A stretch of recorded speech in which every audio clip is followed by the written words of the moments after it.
ಅಸ್ಸಲಾಮ್ ವಲೈಕುಮ್, ಎಲ್ಲರಿಗೂ ನಮಸ್ಕಾರ. ನಾನು ಹಾಸನ್ ಬೇಸ್ ಕುಲ್ಸುಮ್ನ ಝೇನಾ ಆರ್ಟಿಸ್ಟ್. ಇವತ್ತು ನನಗೆ ಮೆಹಂದಿ ಆರ್ಡರ್ ಇತ್ತು. ಎಲ್ಲಿ ಅಂದರೆ MG ರೋಡ್ ಹತ್ರ. ಅಲ್ಲಿ ಹೋಗಿಬಿಟ್ಟು ಒಂದು 2 ಮಿನಿಟ್ಸ್ ವೇಟ್ ಮಾಡು ಅಂತ ನನ್ನ ಫ್ರೆಂಡ್ ಹೇಳಿದ್ಲು. ಅದಕ್ಕೆ ವೇಟ್ ಮಾಡ್ತಾ ಇದ್ದೆ. ಆಮೇಲೆ ಅಷ್ಟರಲ್ಲಿ ಅವಳು ಬಂದ ಮೇಲೆ ನಾವಿಬ್ಬರು ಸೇರಿ ಮನೆಗೆ ಹೋದ್ವಿ.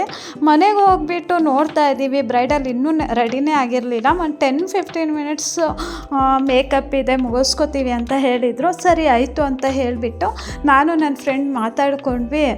ಏನು ಮಾಡೋದು ಅಂತ ಹೇಳಿಬಿಟ್ಟು ವೀಡಿಯೋಸು ಫೋಟೋಸು ಎಲ್ಲ ತೆಗೆಯೋದನ್ನ ಸ್ಟಾರ್ಟ್ ಮಾಡಿದ್ವಿ.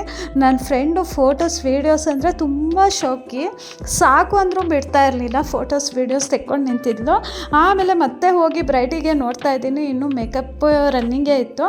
ಆಮೇಲೆ ಬ್ರೈಡ್ ಬಂದಮೇಲೆ ಫೋಟೋಶೂಟ್ ಅವ್ರು ಕಾಯ್ತಾನೇ ಇದ್ದರು. ಒಂದು ಸ್ವಲ್ಪ ಫೋಟೋಸ್ ವೀಡಿಯೋಸ್ ತೆಕ್ಕೋತೀವಿ ಅಂತ ಫೋಟೋಶೂಟ್ ಅವರು ಹೇಳಿದರು. ಹಾಗಾಗಿ ಮತ್ತೆ 10 ಮಿನಿಟ್ಸ್ ವೇಟ್ ಮಾಡಿದ್ವಿ. ನಾನು ಏನು ಮಾಡೋದು ಅಂತ ಹೇಳಿಬಿಟ್ಟು ಫೋಟೋ ಯಾವ ಥರ ತೆಗಿತಾರೆ ನೋಡ್ಕೊಳ್ಳೋಣ, ನಾನು ಒಂದು ಸ್ವಲ್ಪ ಕಲ್ತ್ಕೊಳ್ಳೋಣ ಅಂತ ಹೇಳಿಬಿಟ್ಟು ನಾನು ಒಂದು ಸ್ವಲ್ಪ ಫೋಟೋಸ್ ಎಲ್ಲ ತೆಕ್ಕೊಂಡೆ. ನನಗೆ ಫೋಟೋಸ್ ವೀಡಿಯೋಸ್ ತೆಗಿಯೋಕ್ಕೆ ಬರಲ್ಲ. ಆಮೇಲೆ ಬ್ರೈಡಲ್ ಬಂದಮೇಲೆ ನಾನು ಮೆಹಂದಿ ಬಿಡಿಸೋದನ್ನ ಸ್ಟಾರ್ಟ್ ಮಾಡಿದೆ. ಅವ್ರಿಗೆ ಯಾವುದೂ ಡಿಮ್ಯಾಂಡ್ ಇರಲಿಲ್ಲ.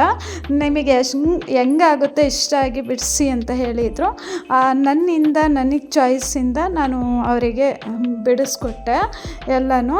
ಆಮೇಲೆ ಅವ್ರ ಅಪ್ಪಾಜಿ ಬಂದು ಒಂದು ಸ್ವಲ್ಪ ಲೆಫ್ಟ್ ಸೈಡಲ್ಲಿ ಡ್ರೈ ಮಾಡಿದರು. ಬಂದುಬಿಟ್ಟು ನಾನು ರೈಟಿಂದ ಮುಗಿಸ್ಬಿಟ್ಟು ಲೆಫ್ಟಿಗೆ ಬಿಡಿಸ್ತಾ ಇದ್ದೆ. ಅವ್ರ ಅಪ್ಪಾಜಿ ಬಂದು ಡ್ರೈ ಮಾಡಿದರು.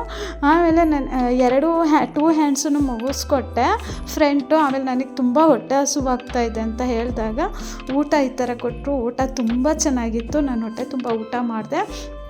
ಆಮೇಲೆ ಬ್ಯಾಕ್ ಸೈಡನ್ನು ಮುಗಿಸ್ಕೊಟ್ಟೆ. ಅವರಿಗೆ ಬ್ಯಾಕ್ ಸೈಡ್ ಅವರು ಹಸ್ಬೆಂಡ್ದು ಭರತ್ ಅಂತ ಹೈಲೈಟಾಗಿ ನೇಮ್ ಬೇಕು ಅಂತ ಹೇಳಿದರು. ಅದನ್ನು ಬಿಡಿಸ್ಕೊಟ್ಟೆ. ನನ್ನ ಮಿನಿ ವ್ಲಾಗು ಇಷ್ಟ ಆದರೆ ಲೈಕ್ ಕಮೆಂಟ್ ಮಾಡಿ, ಫಾಲೋ ಮಾಡೋದನ್ನ ಯಾವಾಗಲೂ ಮರಿಬೇಡಿ. ಹೇಳಿಲ್ಲ ಅಂದರೂ ಫಾಲೋ ಮಾಡಿ.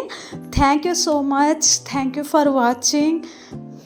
ನಿಮಗೂ ದೇವರು ಚೆನ್ನಾಗಿಟ್ಟಿರಲಿ, ನನಗೂ ದೇವರು ಚೆನ್ನಾಗಿರಲಿ. Thank you.